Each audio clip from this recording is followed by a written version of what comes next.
Chapter 1: The Gathering Storm. The fractured continent of Embera lay cloaked in shadow and despair. Ancient forests, blackened by years of relentless conflict, stretched across barren plains, their once verdant canopies now skeletal. The echoes of past glories and tragedies lingered in the ruins of what were once mighty kingdoms. Amidst this desolation, 5 realms remained, each struggling to maintain its fragile grip on power. Garrett stood amidst the remnants of an old Valorian stronghold, the thunderstorm brewing overhead, a stark reminder of the tumultuous times. The castle, now a ghost of its former self, was overgrown with vines and choked by weeds. Garrett's once proud armor, now tarnished and dented, mirrored the state of the kingdom he had sworn to protect. His thoughts wandered back to the battle that had marked his fall from grace, the treachery of his own general, a betrayal that had stripped him of honor and status. As the rain began to pour, Garrett stumbled upon a hidden chamber within the ruins. Inside, he found a weathered journal, its pages filled with sketches of ancient relics and notes about the Luminaris Gem. The journal belonged to a long-forgotten comrade, one who had shared Garrett's ideals and had sought the same artifact. The discovery reignited Garrett's determination. The Oracle's promise of redemption and answers was now more tangible than ever. In the heart of Rivermount, Lyra darted through the labyrinthine alleys with the agility of a cat, her green eyes flicking back and forth as she evaded pursuit. The market square was abuzz with chaos, a perfect backdrop for her latest heist. With a deft flick of her wrist, she relieved a wealthy merchant of a precious gem, her movements so fluid that she seemed to blend with the crowd. As she slipped into the shadowy confines of a hidden alcove, her contact awaited her, a grizzled figure known only as Rax. "For a ranger, you're quick, Lyra. One would think you're in training to be a damned rogue," he said, his voice low and gruff. "But speed alone won't be enough. The Oracle of Kael'drath has a message for you. The Luminaris Gem could be the key to your vendetta. But beware, others seek it too." Lyra's eyes narrowed. Her quest for revenge had been a solitary one, and the idea of other rivals stirred both excitement and apprehension. "What else do you know?" she asked, her tone edged with steel. Rax handed her a weathered map marked with cryptic symbols and routes leading to Ashvalor. "This will guide you, but the journey will be perilous. Trust no one." Lyra smirks as she glances over the map. "I never do." In the craggy heights of Durvok, Morik Ironbeard labored amidst a mess of scrolls, tomes, and ancient artifacts. His scholarly pursuits had often been met with ridicule, but here, in the solitude of his cave, he was close to a breakthrough. The runes he studied spoke of a powerful artifact, the Luminaris Gem, and a city shrouded in mystery. As he deciphered the ancient text, the sound of hurried footsteps reached his ears. A figure appeared in the entrance of his cave, an old rival, Darvin Stonefist, known for his own relentless quest for lost knowledge. "Still chasing shadows, Morik," Darvin sneered. "I see you found the same rumors I have. The Oracle's message is clear. Kael'drath holds the key, but it won't be easy." Morik's face hardened. "If you're here to challenge me, save it for another day. I found something significant, and I intend to see it through." In the arid expanse of the eastern plains, a red-fleshed tiefling named Kaida moved with the purpose of a seasoned rogue. Her horns were elegantly grown, as if they were polished at a young age in a noble house.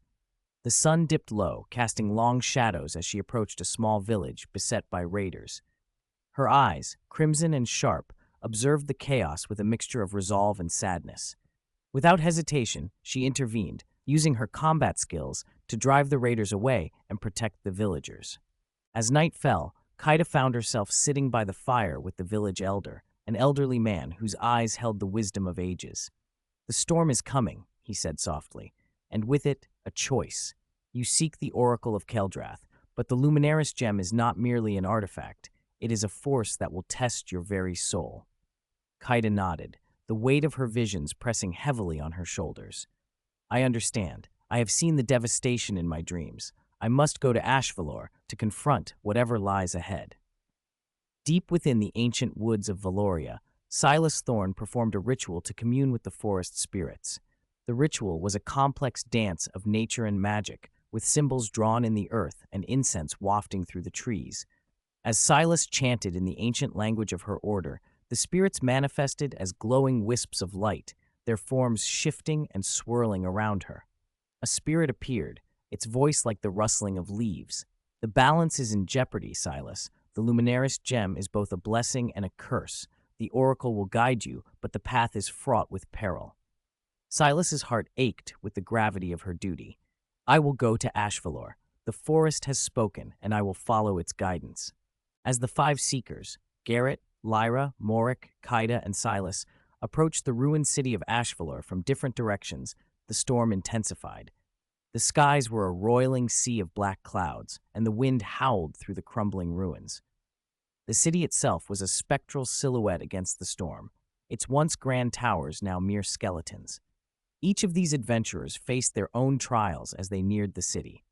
Garrett battled his internal demons, Lyra avoided thieves and monsters of all sorts, Morik deciphered the final clues of his research, Kaida wrestled with her fears, and Silas grappled with the enigmatic messages of the spirits.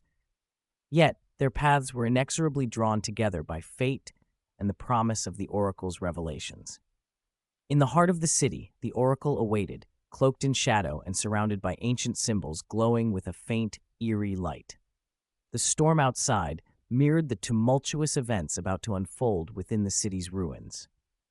The stranger's arrival would mark the beginning of a journey that would test their strengths, challenge their beliefs, and ultimately determine the fate of Embera.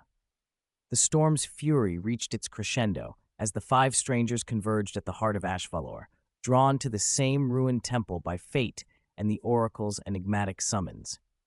Raindrops pounded the cobblestones, creating a symphony of chaos around them. In the flickering light of distant lightning, they saw one another for the first time. Garrett, with his weathered armor and the weight of honor lost and found etched into his stance, stood tall but guarded. Lyra, shadowed beneath her hood, her eyes darting between them, gauging friend from foe with the instincts of a survivor. Morik, his robe soaked but his spirit unyielded, clutched a tome close to his chest, his gaze sharp and calculating. Kaida, poised like a coiled serpent, her crimson eyes burning with the resolve of her sacred mission. Silas, calm amidst the storm, her presence serene yet commanding, her connection to the natural world palpable even in this desolate place. The silence between them was heavy, loaded with unspoken questions, suspicions, and a shared sense of purpose. None of them moved. None of them spoke. They simply stood, studying one another, each recognizing the determination in the other's eyes. For a long moment, the only sound was the storm's relentless fury. Then, without a word exchanged, they turned their gazes to the oracle's domain, a looming structure veiled in mist and shadows, waiting to reveal its secrets. In that silence, something unspoken passed between them. An understanding, a challenge, a promise of what was to come. And with that, the storm surged on, and the five strangers prepared to step into the unknown, together yet apart.